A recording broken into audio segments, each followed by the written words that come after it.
Hello, everybody. Welcome to this episode of Beware the Board, a horror podcast where we watch a different horror movie every week. I'm Bob. I'm Ben. Hey, Ben. Hi, Bob. How are you? I'm doing better than you are, and you did a good job of choosing a different intro that actually makes sense this week. Yeah, I was thinking about it. I had all night to think. So I was, I had, I don't know, like 12 hours to come up with a one-word change. yeah. What? Because, the other one flows so well. This one flows well, too. Yeah, but it took a while because I'm stupid. Not 'cause you're stupid, 'cause you didn't try. Maybe. Not maybe, Bob. Not maybe. Okay, well, guys, you know the deal, 'cause we're 4 movies in now. We're watching, well, this is the 4th one, but we're watching Friday the 13th. Part 4. Part 4. Yeah. Does this one have a special name? Yes, it does, actually. Oh, actually, it does. Oh, shit. Yeah, this is the first one. Okay, are you going to tell me? Or is it spoilers? Well, I was going to. Okay. Okay, it's Friday the 13th, the final chapter. Bullshit. The final chapter, yeah. Bullshit. Final chapter. I know there are, 8 more of these after this? This is not the final chapter. No. The final chapter. Jesus Christ. Okay? Before we get into the movie, Don't be a naysayer. I'm not gonna. Okay, I won't say. You know what? This is the last one. After this, we're done. So, and this is something. So, while we're on the topic of Friday the 13th movies with titles after the what is that called? The epithet. Epithet? Yeah. I remembered one that you told me a while ago, earlier today, and I lost my mind. Oh, you mean yesterday, right? No. When we recorded the other day. No. You told me one a while ago, and I just remembered it. Oh. I thought you said you remembered what I told you earlier today, and I was like, what the fuck are you talking about? No. And I just want to bring it up now because I forgot how I don't know what number this is, okay? When are we going to watch, what is it, Jason Takes Manhattan or something or whatever? What the fuck is that? What does it sound like? It sounds ridiculous. I just thought I'd bring it up because I was scrolling, and this is how I'm going to segue this into my other thing I wanted to talk about before we start the movie. I remembered that, and then I was in a Twitter thread. You mean an X thread? Shut up. Shut up. I'm not gonna call it X. I don't care what Elon Musk, unless he gives me a lot of money, and then I might. Other than that, you can pay me off, Elon. I'll call it X if you want. If you give me $1 million. Anyway, I was in thread. And it was people talking about what are the best horror franchises, and of course, someone brought up Friday the 13th because they're like, oh, it's great, whatever, blah blah blah. You know what? Someone brought up that we've seen the first 2 movies in, but not the third one. What? Night of the Demons. Yeah. I'm gonna put this into the world right now. I'm just saying this on the podcast. Screenbox has a 3-box Blu-ray set. Are you serious? Because I want to watch the third one really bad. Yeah. Because I like the first 2 a lot. You can go buy it. Okay. I thought I would bring it up on the podcast, not only to hold you accountable so we can watch it maybe, but also just to let you know that it exists and we might want to watch it sometime. There's no accountability. We just couldn't find the third movie.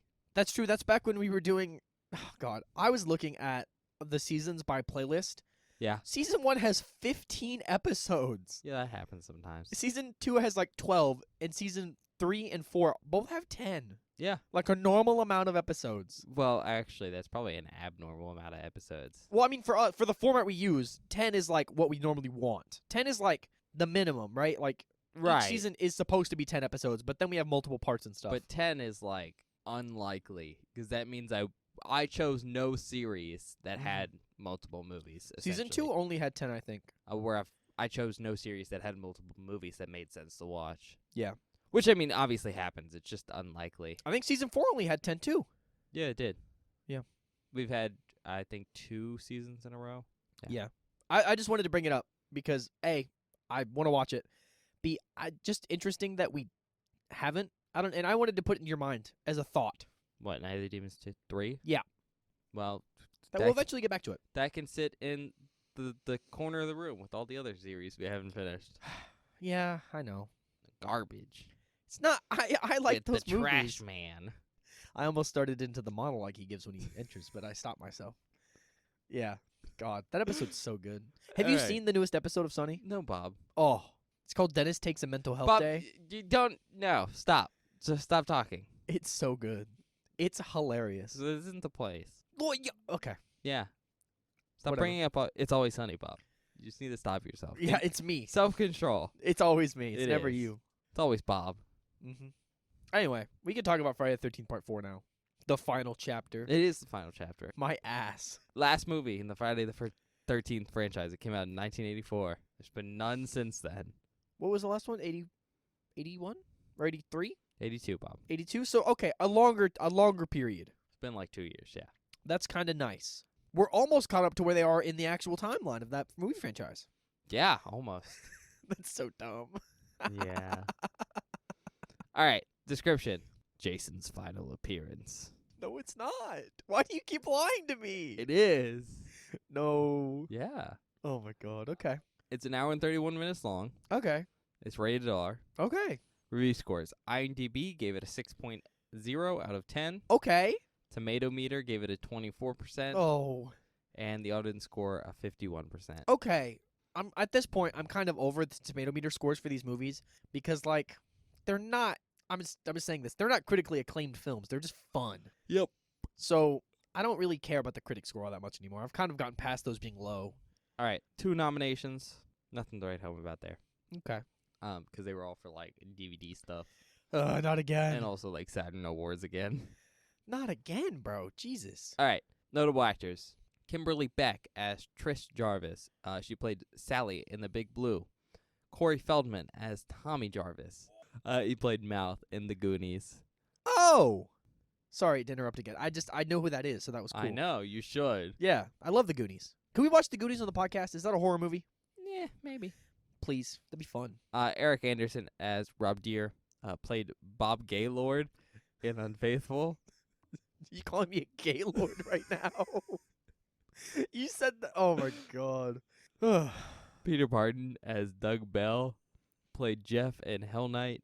Crispin Glover as Jimmy Mortimer.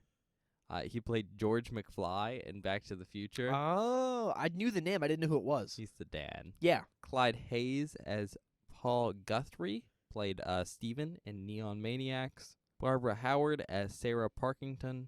Played Robin Agretti from Falcon Crest. They were on 27 episodes from 1985 to 86. Lawrence Monason as Ted Cooper. Played Ben in Mask. Joan Freeman as Tracy Jarvis. Played Kathy Lean in Roustabout. Judy Aronson as Samantha Lane. They played Hilly in Weird Science. Oh, good movie. Camilla Moore as Tina Moore. They played Leslie in The Dark Side of the Moon. Carrie Moore as Terry Moore. They played Moll Flanders, Vampire, and One's Bidden. Okay. Bruce Mahler as Coronel Axel Burns. They played Doug Fackler in Police Academy. And then finally, Lisa Freeman as Nurse Robbie Morgan. They played Babs in Back to the Future. Okay.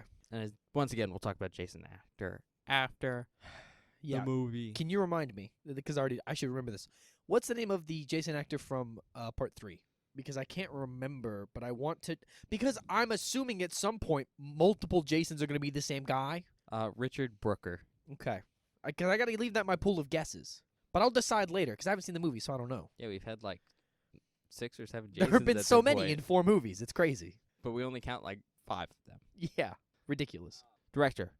Joseph Zito. Oh, a different director. Okay. He's also directed Missing in Action. The writers, there's 2 of them. There's Barney Cohen, who did the screenplay. He's also written 68 episodes of Forever Night between 1992 and 96. And then the story by credit goes to Bruce Hidemi Sakow. He also wrote Secret War in 2003.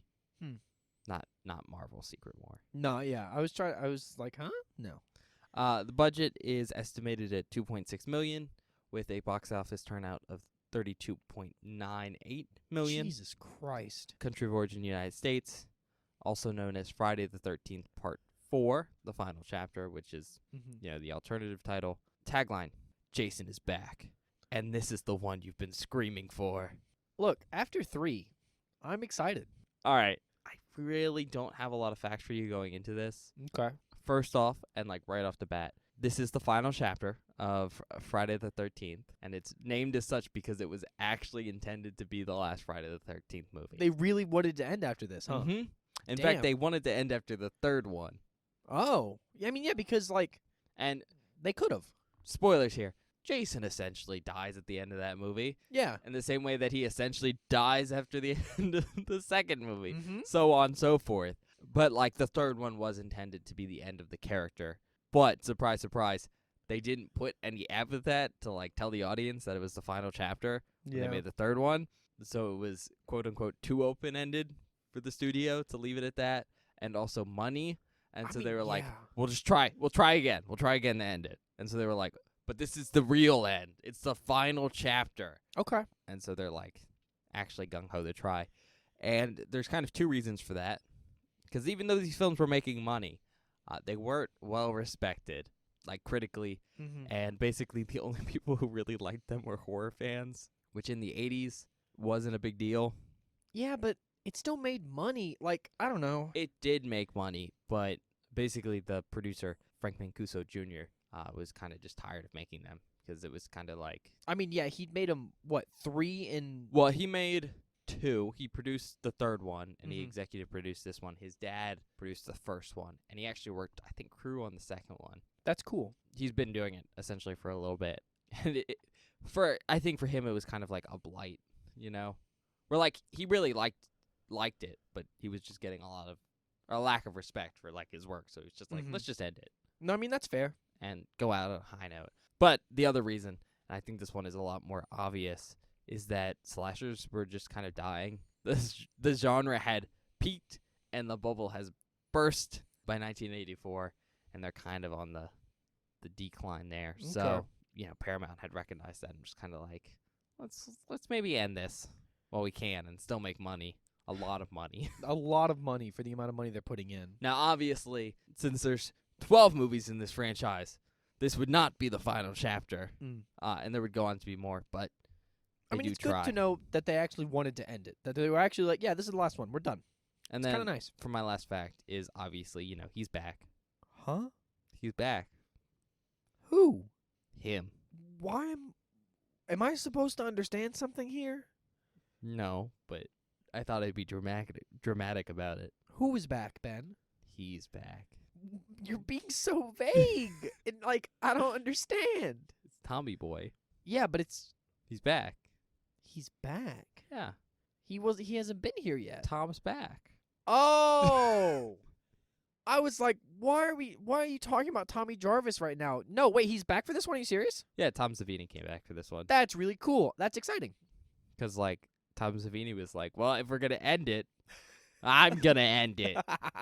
That's exciting for me because, like, not that the non-Tom Savini films, I think, are 2 and 3 have bad effects. No, but Bob has a hard on for Tom Savini. I do, man. All the stuff he does, the boy has golden hands. Have you heard that saying? He's a grown man. He's not a little boy. But, like, everything he touches is amazing. Like, it's just, he's so good at what he does, dude. That's a Sunny reference. That was a visual gag, guys. A visual gag I'm on the sorry. audio podcast. No, I like him. I'm very excited to see what he does because also it's the last one. They're probably gonna go fucking buck wild. Okay, well, we're going to go watch the movie. Yeah, we'll see you guys in a minute.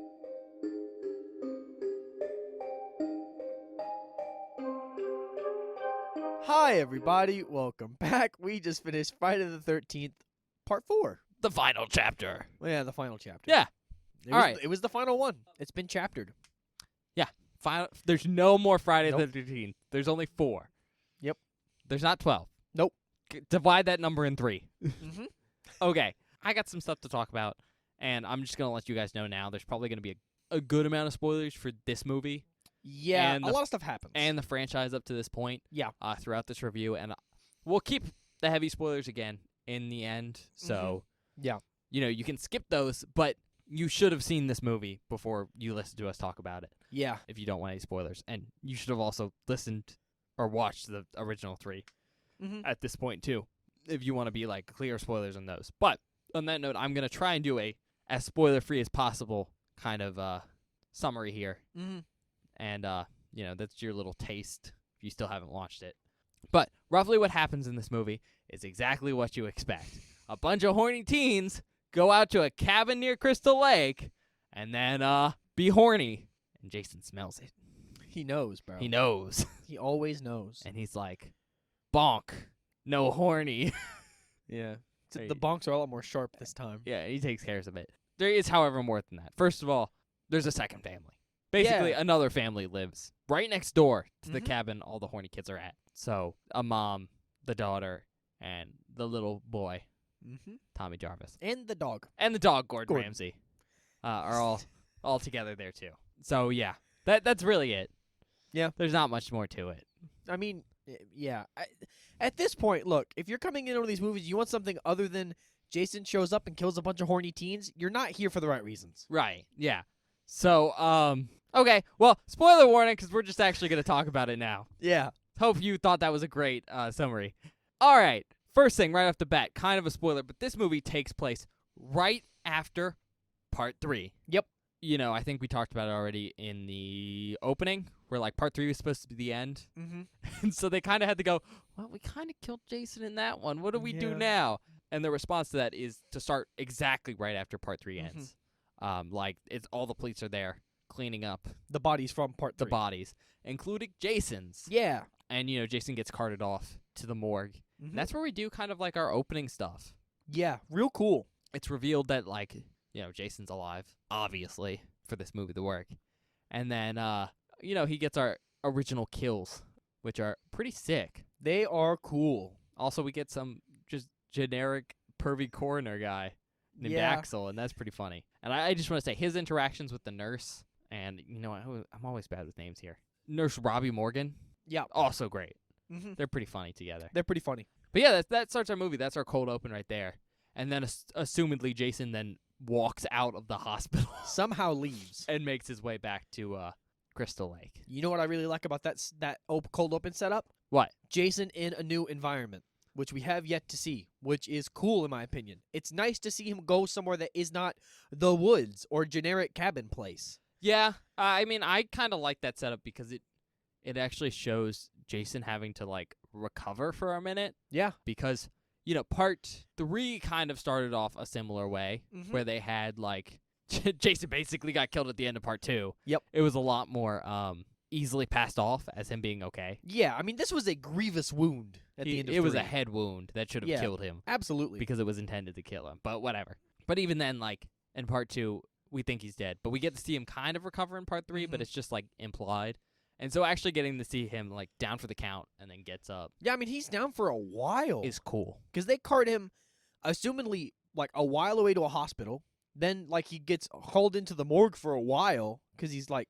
Couple hours at least. Yeah, he has to recover quite a bit, which is nice to see. Yeah. Also, what we're talking about, like, stuff right at the beginning. This movie, as with every sequel so far, starts with, like, archived footage from the previous movies. However, unlike Part 2 and Part 3, which just start with, like, an egregious repeat of the end of the previous movie, this one does something I actually really like with this, movie start kind of thing. Yeah. This recap, where they take the scene where Paul Holt, you know, good old Paul Holt, is basically telling his campfire story again. You know, egregious campfire story. But we get to see Mark again and Vicky. So yeah, we get to cool. see Mark. And then they intersperse, like, that footage and that audio clip with, like, a bunch of different scenes, probably the most iconic scenes from every movie so far. Bunch of different kills, bunch of different characters talking. Yeah. It's super cool. It's super good. It's so much better of a way to introduce the concept of what's happening in this film without giving you an egregious, like, scene-for-scene recap of the last 10 minutes of the previous film. Yeah, and I think it also does a better job because it gives you a recap not only of the last film, or at least the parts you actually need to know of it, but, like, the whole franchise as a whole so far. Yeah. It shows, like, all kinds of cool stuff from the first one. It's great. Like, it's so thorough and so thematic that... A, it's enjoyable, which is a shocking fact for something that's basically recap. But it's also, like, a good enough recap where you could just start the movie here. Yeah. Without watching 1, 2, or 3 and follow along, like, completely fine. Yeah. Which I think is really well done. That also, like, additionally, that, like, archival footage stuff does some cool stuff with the editing to make some of the more funky scenes look good. Specifically the stuff from 3, which we've already talked about as 3D. And some of the stuff looks a little funky. Yeah. But I think they did a good job of matching the footage with the 2D footage from 1 and 2, without it standing out too much. Yeah, they did definitely some touch-ups that made it look a lot better. I don't think they did touch-ups. I think it was just editing stuff. Yeah, I don't know. I mean, that made it look good. There was one specific kill that got pretty scuffed in 3, and when they re-showed it in 4, it looked so much better. I mean, yeah. Okay. Aside from that, I don't know. Do you have anything you want to talk about? Because I just wanted to mention the beginning, because we normally don't talk about the cold open and stuff. Yeah. And our setup stuff. Well, before we start getting into other stuff, we can talk about the music. We talked about the music on every episode. This one is still good. I like the music in this one, too. Yeah. No, the music's great in this one. Manfredini, who's again doing the music for this, puts in way more effort than he actually has to. He does, and it's really cool. Which is super cool, but it's also really funny because he's basically just taking his own score and just remastering it again. But he goes through the trouble, especially in this movie, to like redo the whole thing. Mm-hmm. Like, it's just a lot more dramatic. There's like brass in it now. Mm-hmm. You know what? This Pretty movie, I don't want to, I guess spoilers kind of, but not really. This movie takes on a very, I don't want to say different tone, but Jason feels so different in this film compared to every other film we've seen him in, and the way he acts makes this feel almost akin to Halloween 2 in a lot of ways, in my opinion. Fuck you. Don't bring up Halloween 2. Hold on.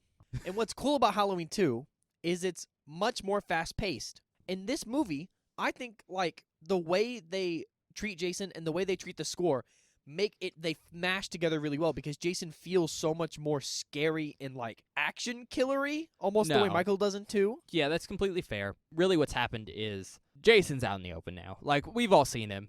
It's been 3 films in. Yeah. So on the 4th film, they're like, fuck it. He doesn't need to be like hidden most of the time. Mm-hmm. So he's kind of just now a presence. I mean, obviously we don't see him for the entire movie, but he's there and we know he's there. Yeah. And I think that helps with some of the intimidation factor, because Mm-hmm. we don't have to have this, oh, is there a killer? But also, the actor who plays Jason really takes him and makes him a lot faster moving Mm-hmm. and just a lot stronger. Yeah. In comparison to like the Jasons of the past. Mm-hmm. On that note, Bob, who do you think the Jason actor is? Okay, look. I've been wrong every time. Yeah, you have. I could say Kane Hodder, because I know that's a good guess. But I don't know if they got Kane Hodder for this one or not. But I don't think it was the guy from the last one. Dick Warlock. It's not Dick Warlock, Bob. Damn it. Damn it. It's not going to be Dick Warlock. I want it to be Dick Warlock. You just think the name Dick Warlock's funny. I just like Dick Warlock. It's Ted White. Ooh. Ted White plays Jason. Okay. And actually, interestingly enough, he's uncredited in this film as Jason. Well, whose credit is Jason? No one. What? Yeah. He has to be uncredited, so Oh, that's interesting. it was his actual decision. Oh, but, well, okay, that's different then. I thought they just went, nah. No, but if no, he no. asked, like, that's cool. Yeah. So if you watch the credit, it doesn't say like X plays Jason. No, it's Huh. just no Jason actor. That's weird. But yeah, he also played Grogan in Romancing the Stone. You ever seen Romancing the Stone? Nope. It's got your main man Danny DeVito in it as a villain. Oh. You want to watch a villain Danny DeVito movie? Okay, I could just watch the Batman that has him as the Penguin. Yeah. No, but yeah, I think Ted White does a great job. I think he's great. I think In he's fact, really awesome. I'd say he's probably one of the better Jason actors. He's my favorite one I think I've seen. Yeah, cool dude. And he was older even for a Jason actor. Really? Yeah. He died like last year. Oh, man. Like right when we started this podcast, actually. Oh, that sucks. Like in October 2022. That is like right when we started the like show. the end Holy of October. shit. But he was like 96. Holy crap. So, this happened 40 years ago. So he was like In his 50s when he late shot this. 50s. And there's a lot of physicality stuff in this. Yeah, so it's very impressive, especially because he is a lot more, I think, physically involved than a lot of the Jason actors we've seen. But yeah, he does a very good job. He's really good. Okay, anything else? I think I got a couple things I want to talk about. What do you got? Because I'll come up with something maybe. We'll see. Okay, I mean, straight off the bat, I think the thing people know about this one is Tommy Jarvis is in this film. Yeah. Which, do you know anything about the Friday the 13th franchise? You probably recognize that name. I don't want to talk about it too much because we haven't We haven't gotten there yet. Yeah, and so we'll talk about that, I think, later. Mm-hmm. I think we should talk about when it comes up. Yeah, but he's in this film. And really the thing you should know about him off the bat, because I think it's something that can, go over people's heads, especially if they don't know things about, behind-the-scenes stuff with how these movies were made and, the production crews and stuff. But Tommy Jarvis is named after Tom Savini, Oh, I didn't actually know that. obviously, because Tom Savini at least in some parts, helped make this series. Mhm. I mean, he did the makeup and stuff, For one, yeah. and including very specifically Jason. Like, Tom Savini made Jason, and like how he looks and everything. And so getting a character named after him is really, really cool. It is really cool. But it's not just the fact that, like, Tommy Jarvis is named after Tom Savini. Tommy Jarvis is basically Tom Savini's insert character. I hadn't thought about it until Because you just said this. I thought you realized that during the movie. No! Well, I don't know what you realized then. But yeah, Tommy Jarvis is Tom Savini because he's this little kid who is just super into practical effects. Like, he makes professional grade monster masks They're cool as fuck, in his spare too. time. They're Makes really good. no sense because they are No. quite literally professional monster masks, but they're really cool. He has a bunch of them in his room. Cool little kid. Yeah. He might be my favorite character in this whole film. He's Yeah. so funny. No, he's great. He's like so entertaining to watch. He's great, in part because he's played like I think a realistic kid in this situation. yeah, man. For the most part, like a realistic cool kid, because Mhm. like he's a pretty mature, pretty interesting child. But like he does a lot of things that I could totally see a 10, 12-year-old doing. Mhm. Like at one point he's going to sleep and he sees the kids next door. Well, he sees a girl next door undressing, Mhm. and he just starts flipping out. He has no idea what to do. He's just really excited, and he has no idea. So he starts like jumping on his bed and screaming into his pillow. It's And I'm just hilarious. like, wow, I could see that happening for a child. Absolutely. No, I think what's so great about Tommy in this movie is he's a 10 or like 11-year-old, and every interaction he has with the horny teens across the street is hilarious. And just so, because they're just so like, they Horny? treat him, they just treat him like the way you expect them to treat a 10 or 11-year-old. Yeah, And it just works so well. yeah, it's nice. It's not just like fuck you. It's Yeah. like, hey Tommy. It's just so entertaining. Yeah, no, it's pretty great. And I think that's a good lead into the fact that like while I don't think all the characters in this are like well written, there's a lot of like pretty two-dimensional characters in this Sure. film. There are just a lot of people too. And yeah, you're right. I think that is because there's a lot of people. We've gotten to a point in the franchise where we know as the audience and also the writers and creators know as creators that we're here for the kills. Mm-hmm. And so like our characters don't necessarily matter as much, Yeah. so they don't have to try as much, Mm-hmm.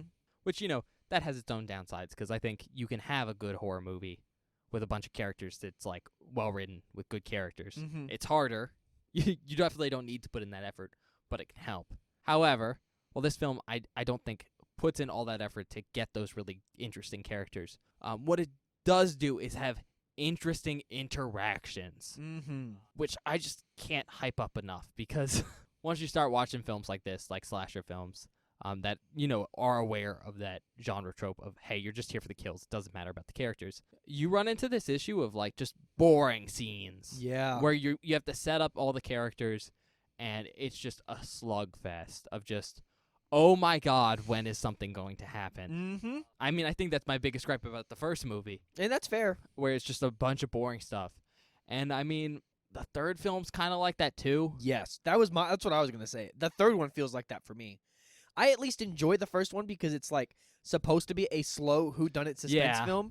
And in 3 it's just like, Jesus Christ, I don't care, just somebody kill someone. I know. I mean, we've talked about the first one where it's like part of the issue it feels so slow is secondary watch, tertiary, stuff like that. I've Yeah. seen it a couple times. But the third one, it's just slow because like it needs something entertaining before the kills, and it just doesn't live up to this one. That does do that. Like it has entertainment between the kills, and it's pretty Yeah, great. man. All of the, like, you already said it, but the characters are not well written, but they interact with each other in some of the most ridiculous, hilarious ways. And there's like actual like intermittent character drama that's happening that you're kind of sort of invested in because why not? It's not super interesting, No, but it's entertaining. but it's at least entertainment. And I think this is a great time to mention that Crispin Glover, Good old Jimmy. Jimmy, just like the most outrageous character ever, first of all, Yeah. but just very entertaining. Dead fuck. No, that's Ted Dellingham that the whole movie. I know. Can we call this episode You Dead Fuck? Just asking. I don't know. I haven't come up with a good title yet. All right. But yeah, no, yeah, there's just a lot of little things in there that keep it entertaining because Mhm. I mean, there is a long stretch of time in this movie where there's just no Jason, Which, you know what? I'm not complaining about. but it's not like horrible. Like it goes by pretty fast. yeah. It's kind of nice. A lot's happening, and I nice. think taking the time, and this is something I wish 3 had done more of, taking the time with the characters outside of the Jason stuff and like kind of establishing them and their interactions with each other in a better way makes when they die not like poignant because it's a slash, you know, like they're you gonna don't die. Care. Yeah, but it's just more entertaining. Yeah. No, it's you actually at least remember the characters. Yeah. I mean, which is not something I can necessarily say for the last film. Yeah. And the big thing also is like it's a good mix up adding in this extra spice of, oh, there's a secondary group of people here with the family with Trish and her mom and Tommy around too. Mm-hmm. It adds some more interaction stuff that's really fun. Yeah. Okay. Aside from that, I mean, I think the next thing to mention is like all the basic stuff. Practical effects look really, really good. Oh man, we're gonna talk about that in the spoiler section. Yeah, we do need the reference. There's stuff. some really, really, really, really good ones in this. But looks really good and great kills, super creative. Oh man, some of my favorite kills. You get to see them. Yeah. So all good marks there. Tom Savini has definitely gotten better since the first movie. I mean, it's been 3 years for him. Yeah. And that's expected. Aside from that, I think cinematography is pretty good in this movie. It's a lot better. Especially in the last one. Like, we talked about in 3 how there's a lot of issues with lighting because of the 3D camera, where it's basically bright all the time. Yeah. Which takes away from the suspense. And this film doesn't use 3D cameras. So it's able to, like, use actually, like, thematic lighting. And be dark. And be scary. dark, yeah. But what this film does that I think is better than Part 2, and even to an extent the original, is that, like, there's almost no scenes where it's so dark it's hard to see. Mm-hmm. That was a big issue, I think, for the second film for us. Yeah. Watching it, where there was good stretches of time where it was hard to see what was happening at all on our setup.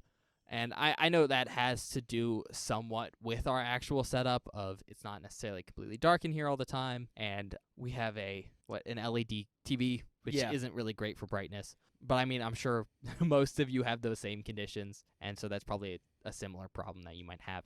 But this film really didn't have that. I think there was only one scene where I was like, that's really dark, and I can't really see what's happening. Yeah, and it's honestly not even that bad. But it's not bad because I think it's a scene where you're not really supposed to see what happens. Because, like, there's implications in the scene. Oh, there is some heavy, very explicit implications. I mean, yeah. There are. You might even say they're being screamed at you. Oh, no, can we call it that? I think we can. We'll talk about that in the spoiler section. Because it's really funny. Oh, it's so bad, though. Look, that's another thing. The dialogue in this movie is not good. No, we already brought up the dead fuck thing. There is a long-running joke that definitely didn't need to be a long-running joke. No. Or even a joke at all. No! Where Ted and Jiminy, who for some reason are the two main characters of the horny teen group. And I don't know why. I feel like it should be Sarah and Paul. Yeah. Or what's the other one? I don't know their names. It was Sam and Paul, and then Sarah and what's the other guy's name? I don't know. I don't know if he got a name. I don't remember that guy's name. Basically, there's two couples and then the two single dudes. Mm-hmm. And it honestly feels like the two couples, at least one of them should be the focus of the horny group. Yes! Because they have, like, drama and dynamic stuff going. But no, instead it's Ted, who's the goofball fuck-up character of this film, and Jimmy, who's just, like, I don't know. Horny? The weird, like, he's kind of like the weird guy. Yeah. But not as much of a fuck-up as Ted. Yeah. But anyways, they're the focus of the whole movie. And it basically introduces the horny teens. With horniness, by the way. Yeah. Shockingly enough. Because I think Jimmy literally goes, I'm so horny. He does say that after the whole dead fuck thing. But they start talking about how his girl, I think, broke up with him. Yeah. And Ted's like, well, let me analyze my computer. And he starts beep booping. I think they're like cores in front of him or something. It's a box. I think it's like multiple boxes of beer. And he's like, the computer says you're a dead fuck. And so the whole film is Ted ripping on Jimmy for being a dead fuck. Not a funny joke, but it's just there. I think it's entertaining. And I mean, I think that exemplifies a lot of the dialogue in this film, where it's not great, and sometimes the acting isn't great either. But it's so egregious that it's just kind of fun. Yeah. Like, I think that's a good takeaway from this film. It's fun and horny. It's probably the horniest film so far. Yeah. Yeah. There's lots of boobs in this movie. Yeah. Lots of ass too. Lots of nudity, but also just like lots of characters just having sex. Yep. Like more central to the plot than any of the films so far, including 3, which basically almost starts with the line, sex, sex, sex. That's all you think about. Yeah. Okay. Do you have anything else, or can we go to the spoiler section? Oh, so I don't know if you think this is a spoiler, but should we talk about how Jason looks in this? Because that's something I want to talk about. I'm going to save that for the spoiler section. Okay. I do have a reason. Sure. That Okay. works. No, I think we can go talk about spoilery stuff now. Okay. Hello, everybody. This is Future Bob coming at you to let you know that if you do not want any major spoilers for this film, please skip to 56 minutes and 54 seconds immediately. Once again, that's 56 minutes and 54 seconds immediately for no major spoilers. Okay. So, we're back. Yep. Not that we went anywhere, but No. maybe you did. You could have, yeah. And if you did, you're not hearing this right now, so not like that matters. All right. As always, we're just going to assume you've seen the whole movie now. Yeah, I'm gonna start spitting shit, because I don't, that's what this section's for, because honestly, it's my favorite part of the podcast. To be able to talk about the crazy shit in this movie. All right. So, straight off the bat, I think we can just talk about how Jason looks, because you just brought that up. Sure. I think he looks really good. I was going to ask if you like the way Jason looks. I do. Yeah, I think he looks pretty decent in this film.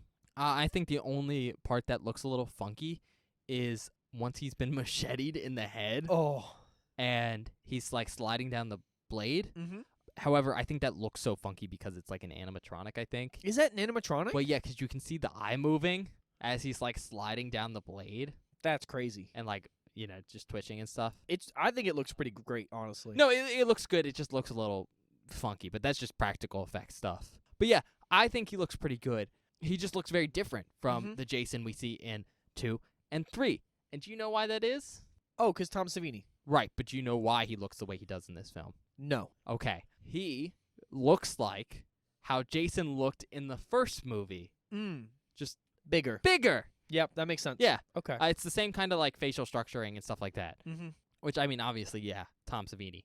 But I think it's cool that like he kind of looked back at his work and was like, I'm just going to do that again. You just got to upscale it. Just upscale it. I think that's especially impressive because we see so like little of that in the first movie. Yeah, I mean, you get what? 3 seconds. Yeah, like 3 frames maybe? And you barely see it. Mm-hmm. And I mean, of course, like Tom Savini would remember doing the makeup on that. But I think it's cool that he took something that was a small thing and then made it actually big screen worthy. Mm-hmm. But yeah, I think it looks pretty cool. I mean, I think it's probably the best looking Jason so far. Mm-hmm. I think 3's... No, I think he looks pretty great. 3's a close second.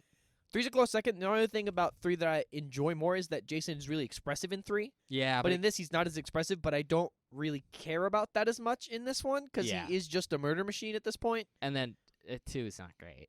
2 is not great. Okay.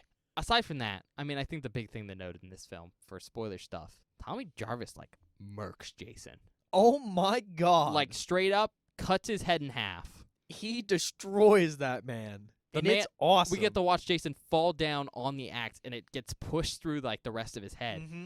And then, of course, he does the horror movie thing where he starts moving again, somehow, with his brain half cut. And then we see Tommy pick up the machete and in slow motion begin hacking at his face and shit. Yeah, it's awesome. Yeah, it's really cool. And yeah, like, Jason just fucking dies. Yeah. Like, straight up. I don't know how. Look, I'm going to be honest. Part 5, why the fuck is he still here? He McFucking died.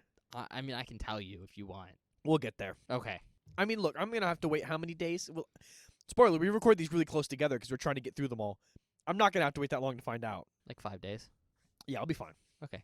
But yeah, Jason fucking dies. And it's super egregious and super, like, explicit. Yeah, super cool death. And once again, that's because this was supposed to be the last one. Mm-hmm. So they get to go extra hard killing Jason. Especially because, and I think this comes back to the fact that Tommy Jarvis is the Tom Savini analog. Tom Savini came back for this film because, like, he made Jason. He feels like, I think Tom Savini's, quite literally, I think his reasoning was, I made him, I should get to kill him. And so it's very on the nose that the character that kills Jason is Tommy Jarvis, which is Tom Savini's input. Like, he's analog. That makes sense. I hadn't thought about it. And it's super on the nose. I think it's a really sweet send-off for the character. Oh, yeah. Or it would have been. Was supposed to be. It's not. Okay. do you have anything else you want to talk about in this spoiler section? Yeah, man. Okay. Since we got to talk about the kills. I forgot about that. Well, yeah, but that's the thing. Okay, so this is something that I mentioned in the pre-spoiler section, but now I'm going to go hard because I don't fucking care because I can talk about whatever I want. Jason becomes, like, uber strong in this film. He's always been uber strong. He's always been uber strong, but it's never been this explicit about it. There are a couple moments where he just, like, Michaels through doors. Just runs through those bitches like Michael does. It's awesome. I mean, I think you mean he Jason's through doors. Michael did it first. No, Jason through doors. Jason did it better. I don't even... Well, maybe. Well, no. Jason wins. I'm sorry. No, bro. Out of all the movies you've seen for the Halloween and the Friday the 13th franchise, which one has more good movies? Well, Halloween has 4. 4 good movies? Yeah. Take away a finger. No. Take away a finger. Absolutely not. Take away a finger. This one, I would say, has 3. 4. You're saying all 4? Yeah. I don't like 3 that much. I mean, that's fair. I don't like 3 that much either. But also... I would say Halloween 1, 2, 3, and 4 are all good. I don't know about 4. 4's okay. 4's fine. I think kind of feel about 4 the same way I feel about 3. That's completely fair. So we're actually, at this point, we're evenly matched on the table, okay? Fair enough, but... Okay, but yeah, Jason's super strong in this. I think the coolest example of him just being super strong, besides the fact that he just hoists people up and shit. Yeah, man. Throws objects through walls and shit. It's so cool. Is that he's pinned up people, like, to display their bodies. Yeah. Which is really cool. I think it harkens back to his days as a woodsman, where he'd be in the woods and he'd have to hang up bodies once he kills them. Yeah. No, it does make sense in a way that, it does. I just hadn't considered it, and I thought the way you described it was funny. Well, so, like, okay, so in Halloween, right? Yeah. Michael, he does this weird thing where he'll kill people, walking bodies, and then he'll, like, hide them and put them up places. Yeah. Which is bizarre. Like, when he kills the one person and puts them by that big object with the name on it. Well, yeah. That makes sense, right? Yeah, sure. But the rest of his, like, oh, I killed this person, let me move their body and then hide it so it jump scares later, that doesn't really make sense. No. However, for Jason, it kind of does. Because, like, apparently in this universe, and the 2, 3, 4 universe, Jason was, like, a woodsman, kind of huntsman guy for, like... a while. 22 years? 20... Is it 22? Yeah. I thought it was, like, 27. Are you accounting for the weird 5-year time skip? 5-year time skip that's bizarre. So, yeah, for 27 years... he was, like, a woodsman guy, and that means he was, like, hunting and killing animals and stuff.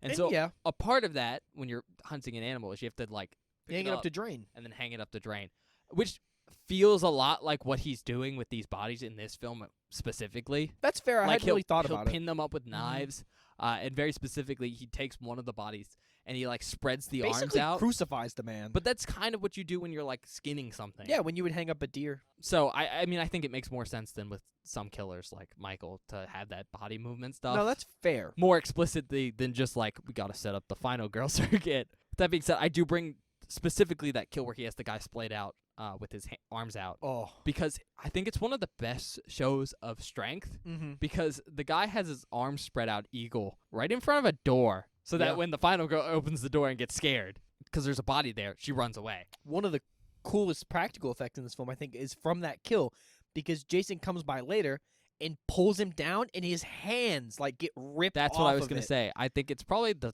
biggest show of strength, because he's shoved knives, first of all, through both of his hands. Yeah. But they're going through all the bones in his hands, and Jason just pushes him, and the hands rip off. And it's just, like, awesome. A great show of just how physically imposing he is. And I think that's pretty great. And I think that's a good jumping off point for talking about some of these kills. Yeah. They're all pretty creative. They're all pretty fucking sick. I don't have an issue with, I think, any of them. No. They're all cool. Even the one kill we can't really see.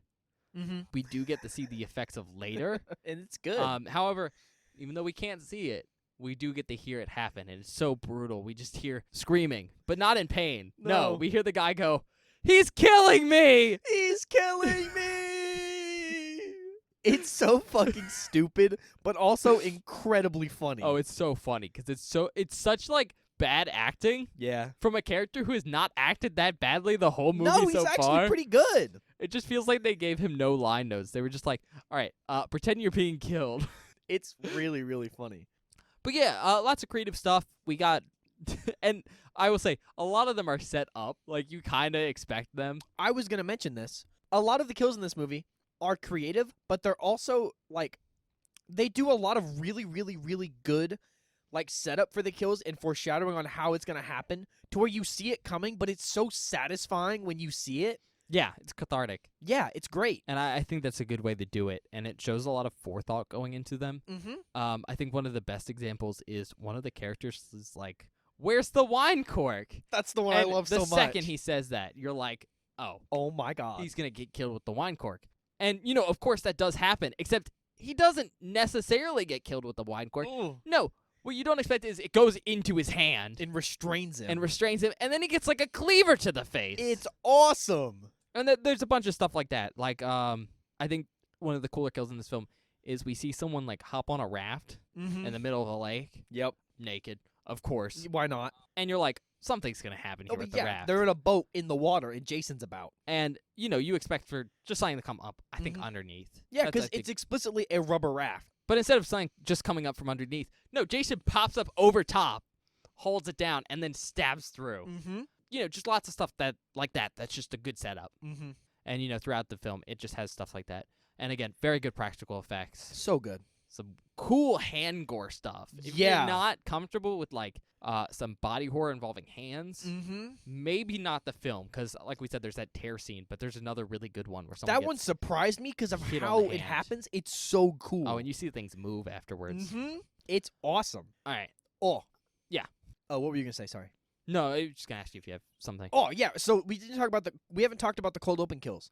Because that might be the kills that got the most reaction from me because they're fucking awesome. Yes, but I also think you're not expecting them. Yeah, I really wasn't. Because the kills are so much more, not necessarily graphic, but more like, I don't know, intense. Yeah. Than the last film. Mm-hmm.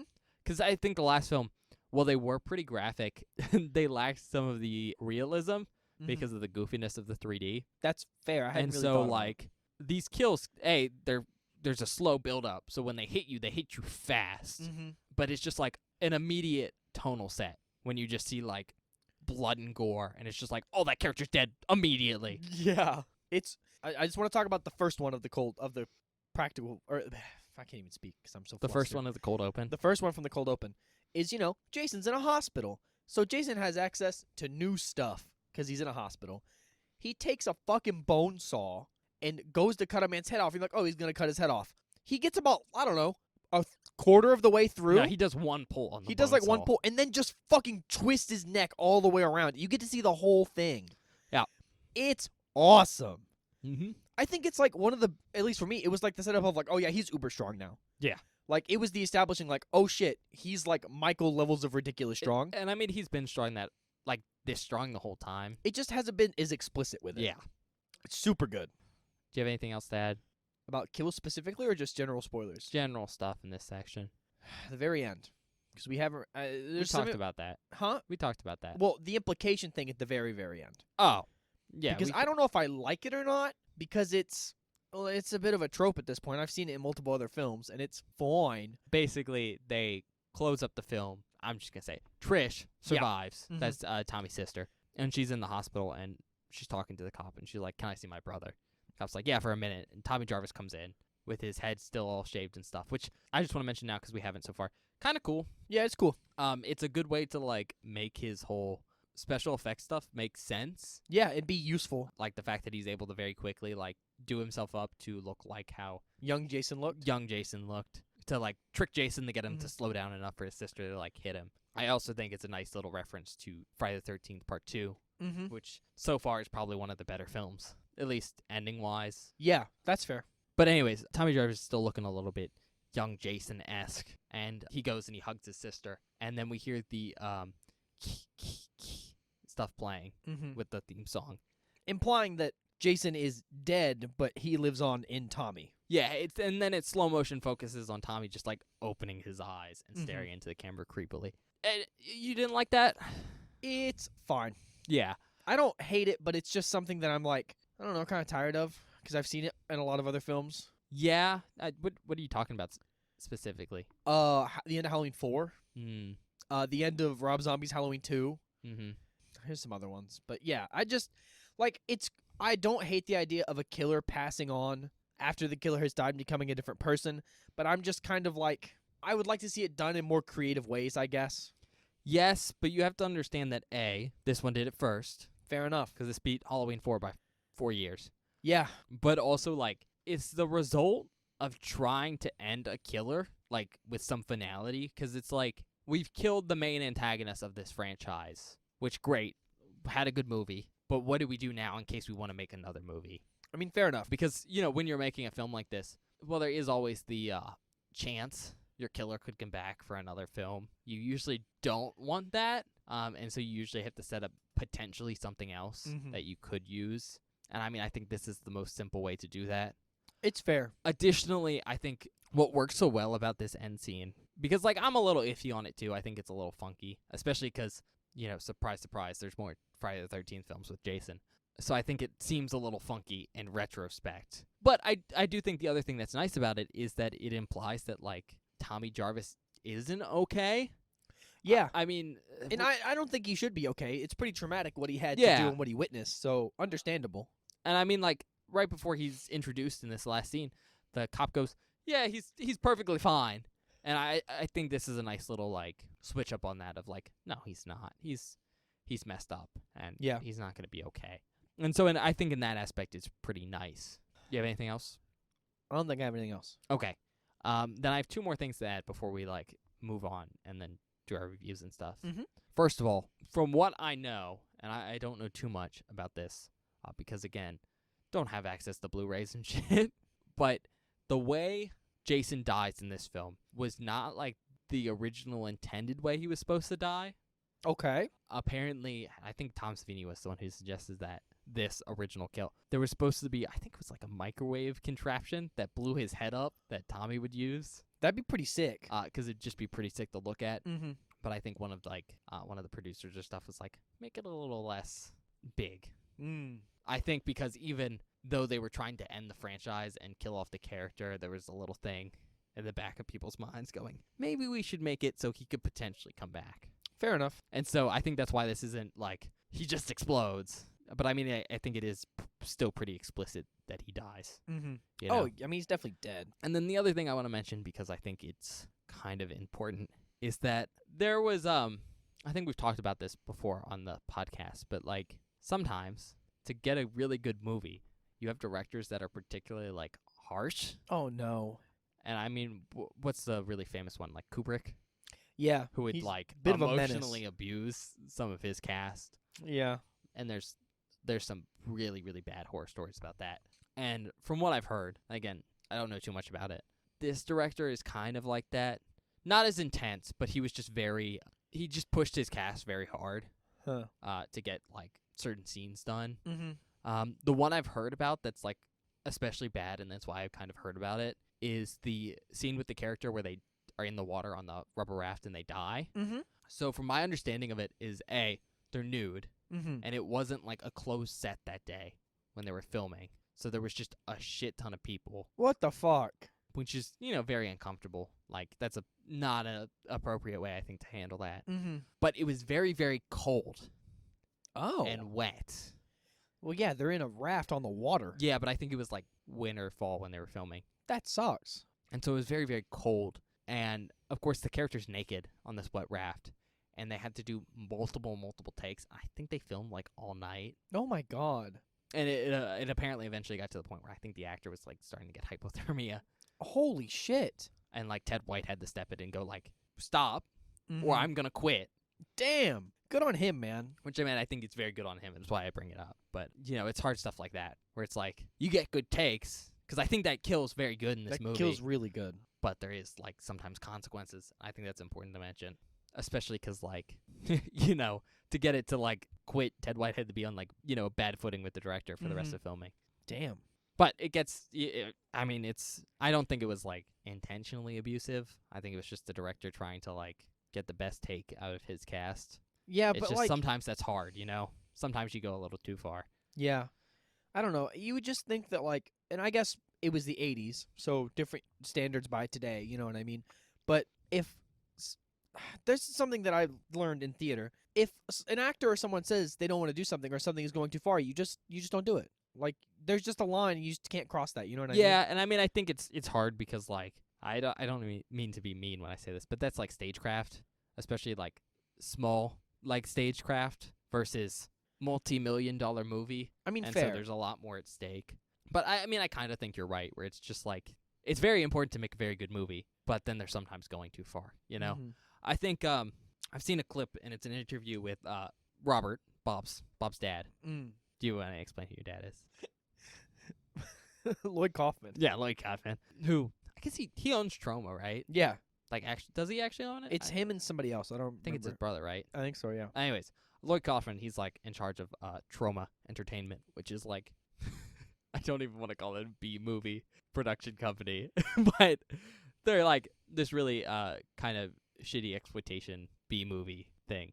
They're great. They make some fun films. They make some amazing films. They're not films. necessarily good, but they're fun. No, they're good. This Bob, shut up. They're not necessarily good. There's some really, really bad ones, but there's also some fun ones. And, you know, if you like kind of B movies and stuff, Troma's great. Mm-hmm. It's kind of that like Full Moon, where it's that very famous horror B movie company. But I've seen this really great interview clip with Lloyd Kaufman where he's talking about like making movies. And I think he has this really good take on it where he's just like, the worst thing that could happen is someone gets hurt while we're filming. Because we're making a shitty movie. Like, no one cares. But if someone gets hurt, that's like a big deal. So we can't have that. Yeah. I think that's a really good take on it. So I thought I'd bring that up. Mostly because Bob I love Lloyd Kaufman. loves Lloyd Kaufman. And also, I love Troma films. They're some of my favorite movies. Okay. I think that's all we have to say for the spoiler section, right? Yeah, I can't think of anything else off the top of my head that seems particularly important to mention. I think it's his first film where they say Mrs. Voorhees' first name. Oh, you do mention that, yes. It's Pamela. Mm-hmm. Pamela Voorhees. If you don't know that. I think I talk about Pamela throughout the rest of these because it's just easier to refer to her as Pamela. Yeah, I mean, of it's just Mrs. Voorhees. But, you know, whatever. I think that's kind of a cool factoid. All right, on that note, we're going to go back. Yeah, we'll see you guys in a second. Heyo. Okay, Bob, hit us with your recommendations. Look, if you're watching the whole series and you have not gotten to 4, go watch 4. It's good. I enjoy it. I think it might... Oh, I'll save that. Yeah, so if you're watching the whole Friday the 13th series, keep going. 4's worth it. Don't stop at 3. It is very much an entertaining slasher film. Like, it's not... It's one of those... It's one of those movies where you go in knowing what you want and you get what you want, but it executes a lot of the practical effects and the gore on a higher level. So, A, slasher. B, gore. Gore and practical effects are really, really, really good in this movie. It's Tom fucking Savini. He don't miss. Okay? Love the man. 4, if you want a horny movie, it's a horny movie. Like, there are an egregious amount of boobs and ass throughout. It's a lot. Like, more than even I was expecting, to be honest. Because, like, you come into a slasher, you go, oh, yes, there will be boobs. There will be ass. There will be nudity. This movie's a lot. Basically, every character gets naked. Yeah. Even some of the dudes. No dong.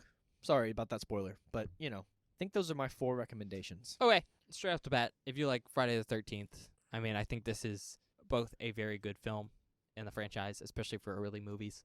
But it's also very important in the franchise. It's the final chapter. I mean, that's a big point in the story. Yeah. And so, you know, if all that sounds great, watch it. Second up is, like, it's actually a really good, I think, example of a slasher film. We get our killer that's, like, super imposing and super, like, good at pulling off these just creative kills that are just sometimes over the top in their violence, while also just having our collection of nothing teens. But they're not nothing this time. They're nothing characters, but they're at least entertaining. And I think that's what you get from the best slashers. So if you're looking for just a good slasher, good watch here. Mm-hmm. And like I said earlier, you could probably just start with this one because of like how the recap stuff works. Like, you don't necessarily need to have watched 1, 2, and 3 to watch this one. You should. Yeah. But you don't have to. I mean, I think Bob mentioned the horny thing. I don't think that's like necessarily the greatest recommendation ever because like there's other things you can watch if that's what you're after. Sure. However, he isn't wrong. Like, no. if you want that, this movie's got it. And then I think last but not least, if you want like a horror movie with like an actually well written and acted like kid character. Mm-hmm. Pretty good. Yeah. Tommy Jarvis is fucking killer in this film. All right, on that note, I think we're going to do our ratings. I'm in a pickle. Because, like, I'm going to be honest, this might be the most fun I've had on one of these yet. Yeah. And we'll talk, I think, once we do ratings, we'll talk about where we think they are in the series. Sure. So far. You know what? I think I'll give it a 4. Okay. I like it. I like it a lot, actually. A lot more than I was expecting to, honestly. Mostly because I think the switch up in this movie of having a second group of people that aren't just horny teens appear and do things. Fresh. Great. It's kind of nice. Yeah. I also really like this Jason actor. What's his name? Ted White? Yeah. Killer. Awesome, dude. I love Yeah. how... I just love him. He's so cool. He really, I think, reinvents kind of how the character behaves. Yeah, he, like, animates him in a completely different way, and it's so cool and fun. And just keep harping on that. I like the way Jason acts in this film. I like all the cool stuff he does. I like him so much more in this film than the other 3. He also has that rad hockey mask in this film. Yeah. We haven't talked about that yet, but, like, it has the damage from the previous movies. Yep. Which is just, like, a little continuity thing, but it makes it look super cool. Makes it look cool is really nice. All the characters in this film, while we've said once again, the writing is not amazing, but the writing is funny because it's so bad sometimes, and it's super fun. That's my other big reason I'm giving it a 4. It's so fun.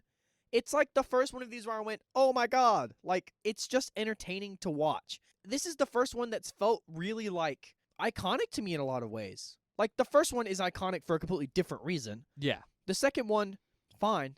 No, this one, I think what you're trying to get at, just feels like a Friday the 13th film. Yeah. Like how you understand it to be from like pop culture. Yeah, it just gives me everything I want, but has all these little small things to make it so much better. Yeah. Which is why I can give it a 4. Okay. I'm going to do the weird thing we sometimes do where I rate it higher than Bob. Whoa! I'm going to give it a 4.5. I knew you were going to do that. Because, like, look, it's hard to be objective about a film like this. A, because it's a sequel and stuff like that, but also because, like, it exists in this, like, realm of there's 12 Friday the 13th movies. Yeah. So you're kind of, at least for me, rating it within that understanding and the understanding of it as, like, a cultural phenomena. But I think, like I just said to Bob, this really does feel like the first true, like, Friday the 13th movie. I think that's in part how Ted White portrays the character as this big, hulking, super strong dude. But, like, I think this is really the first movie where it's Jason's movie. Yeah. Like, I'm watching it for Jason. And just seeing that on screen is really, really great. And I think that's what puts this movie above and beyond just being your generic horny teens at a lake being killed. And I mean, I think that by itself gets it to a 4. However, what really gets it to like a 4.5 for me is all the little things in this film. You know, the way Tommy Jarvis behaves like an actual character. I think his actor, Corey Feldman, just does a great job with him. All the teens, while not necessarily the best written, in part because they're just vehicles to be killed and be horny, they do have like some interesting and at least goofy interactions to keep you entertained. Creative kills, like we've talked about, Tom Savini's really great. It's shot well. Basically, all around, I think it's a really decent film and a really good addition to the universe. Oh, yeah. Really progressive. Plus, the whole fact that it's supposed to be the final chapter gives it a finality that's like hard to find in slasher films. And really lets it do some cool things. Yeah, because it allows it to kind of feel like it's over. Yeah. Which is weird, because most other slashers, it goes cliffhanger. It never does that ever. Yeah, and now this one's like, oh, yeah, we're good. Yeah. Wrapped it up, baby. Which I think really helps. So, yeah, I'm going to rate it 4.5. I think it's really good. Even though it does have some issues, I think, you know, it's pretty good. All right, let's do our third way check-in. Yeah. To see where we're feeling. And I think this is kind of a good point to note that, like, I think for a lot of people, and this includes myself, you can kind of think as, like, of the first 4 Friday the 13th movies as kind of their own contained thing. That makes sense. I mean, there is some carryover and, like, plot relation stuff. I would hope. As you'll see. Like, it's not as clear of a timeline as the Child's Play franchise, but, like, you know, there's a timeline going on. But because of how, like, final this film feels, you can really treat 1, 2, 3, and 4 kind of as their own unit. And I think going forward, you're going to hear me reference that a little bit. So just so you know. So for, like, these first 4 films, the quadrilogy. Okay. Quadrilogy, yeah. I think that's right? I don't know. It's 4, quad. Probably. Like, what's your order of, like, favorite to least favorite? Because I know we rate things on this show, but ratings doesn't always reflect favorites. Yeah. For me, it mostly does. Most of the time. Most of the time. There are some moments where my rating is not the same as my favorite. And I think I'll stick by my ratings are my favorite. I think my favorite is still the first one. But like I've stated on these episodes multiple times, I like the first one mostly because of the style of the film. I'm just into that slow whodunit slasher thing. Before we finish up this franchise, I want you to go rewatch the first one. Okay. Just to see if that changes your enjoyment. It might. We'll see. But and I'm going to say this right now. My second favorite one is 4. It's so fucking fun. Like, I really had a blast with this one. I had a really good time. And then next is 2. Because I think what 2 does that I enjoy a lot is it basically took the skeleton of 1 and turned it into more of a slasher film. Yeah. And then my least favorite's 3. Because, I'll be honest, I don't really like any of the characters in 3 that much. It has a lot of problems, too, from the 3D. We talked about that on that and also episode. the 3D just makes it egregiously horrible to witness sometimes. Horrifying in not a good way. Yeah. So, yeah, I think my order is 1, 4, 2, 3. Okay. You're going to have a very different order here. Okay. 3's number 1. I would kill you. That was a joke. That movie is not good. It's not bad either. That's the problem. Yeah. It sucks because, like, a lot of the issues are from the 3D stuff. And Yeah. it's like, I see the framework of an almost good film. Mm-hmm. But it wasn't. No, I think my favorite is, out of these 4, is probably 4. I don't think it's the best film. I know I rated it probably the highest. I think so. But objectively, I think 1 and 2 are better films.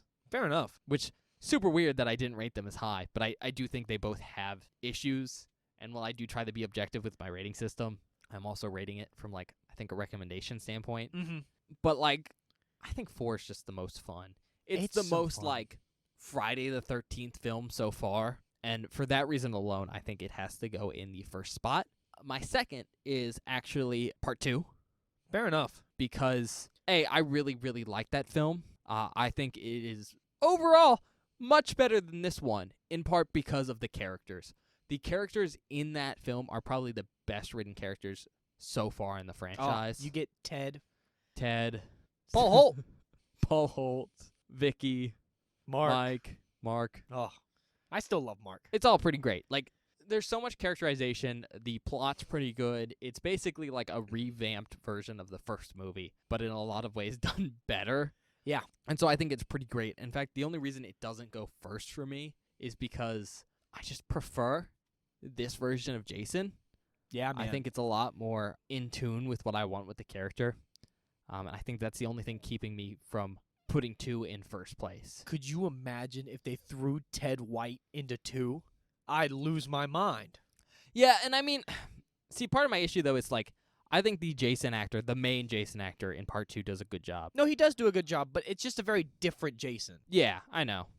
That's the thing, Like, Steve Dash is great, but it's just, like, I think it's less an issue of the physicality of the character in that movie, but more of the fact that, like, he hasn't had enough movies to just be out in the open. Yeah. Like he is in this film. And I think that really takes away from the performance, which sucks. Also, not as iconic, appearance-wise. Yeah. All right, number 3, I think, is the first film. It's good, and I like the end of that film so much. I think it is probably one of the most solid endings in the franchise. However, the beginning, like the first 2/3 of that film are such a slugfest. It's just so hard. And I mean, I think it's better if you don't know anything about that film and it's your first time watching. Like, Bob really enjoyed it. Yeah. And I mean, I almost put 4 above 1 because it lacks the issue of the first half where Jason isn't out and about being a slugfest because the characters are entertaining and funny. But I love that I know movie. you did, but I've seen it a bunch, and it just, that issue becomes more and more prevalent of, like, how boring it is. Because, like, I like slow suspenseful films, but a lot of the slow suspense comes from the whodunit of that film, and, like, Yeah. once that secret is out there, because it's not a well-written whodunit. No. It is not a well-written whodunit, so it's not enjoyable for a rewatch, It's no sleepaway camp. and that's, like, the issue. So it's not good for a rewatch, at least for me, and so it's just, I can't go higher than, I think, 3. No, I mean, that's fair. And then the last place is 3D. That film has problems. Yeah. It's funny. It's pretty Not funny. on purpose, but because it's bad. That Some of those 3D stuff gags is not are great. ridiculous. And like I said, I watched that in theaters with other people, and that was a lot of fun because it was just like, wow, we are not enjoying this thing together, and that is a great, great time. So yeah, that's me for the first 4 films. The first age of Jason. The first third of the franchise. Yep. Only 2 more parts to go. All right, we're going to go to the outtakes now. I'm not sure what we're going to have because here's a little behind-the-scene thing for you. We lost all our time marks for stuff, so Bob's going to have to find them manually. Yep, which I'm dreading. All right, well, we'll see you in a bit. Yeah, we'll see you guys in a minute.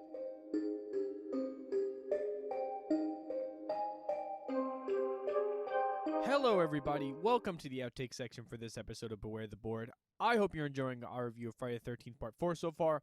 I really like this film. I think it's super, super fun and super, super classic. But if you do not want any major spoilers from this outtake section, please skip to 1 hour, 12 minutes, and 16 seconds immediately. This first clip is our reaction to one of the cold open kills. This guy's watching softcore porn. It's exercise videos. They're not exercising. They literally are exercise videos. Oh! Oh my god! Holy shit! That was so cool!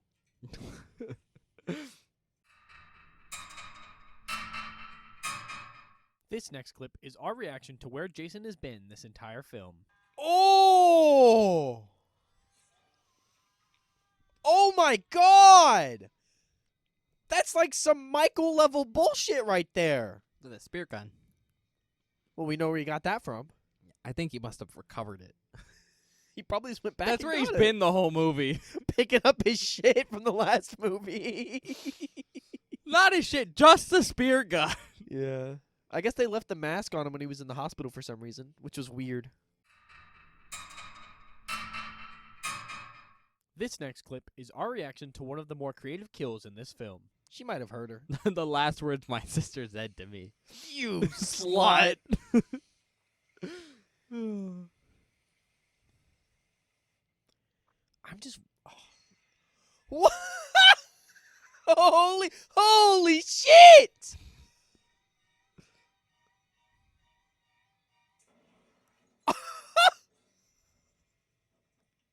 That was awesome. Oh my god.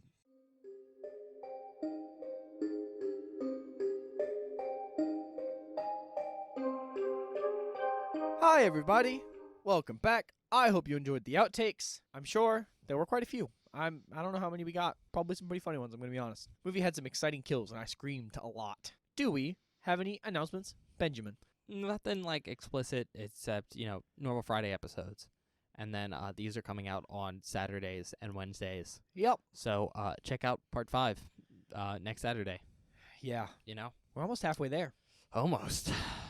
Some might even say we're 1/3 of the way there. Yeah, well. Aside from that, check us out wherever you get your podcasts, Spotify, Apple Podcasts, other places. We're also on YouTube, which is a great place to show us some love.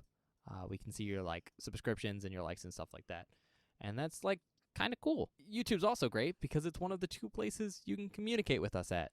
You can do that in the comments section on YouTube, or you can tweet at Bob on X, also known as Twitter. If you're going to do that, why don't you go spam him? Just really overwhelm him. It'll be funny. He'll be like, they're killing me. I fucking hate you. Oh my god. Like Ben said, you can check us out on Twitter. On Twitter. At Beware the Board. X? Shut up. It's where I post updates about the show, information about the show, anything you want to know about the show goes on our Twitter. On Mondays, I post a spoiler post for that Friday's episode, which is basically a hidden movie cover that you can reveal to see what it is, so you can watch the movie before we do, so that when you listen to the episodes, you don't get any spoilers. We're being really vague about stuff. You can kind of understand what we're talking about.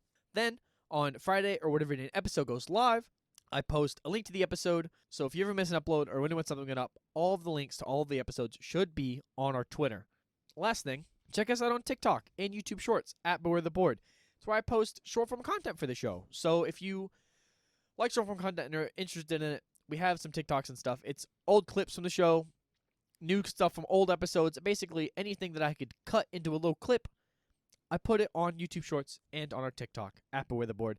So check it out. I think that's it, Ben. All right. See you guys next time. Yeah. Well, see you guys next time.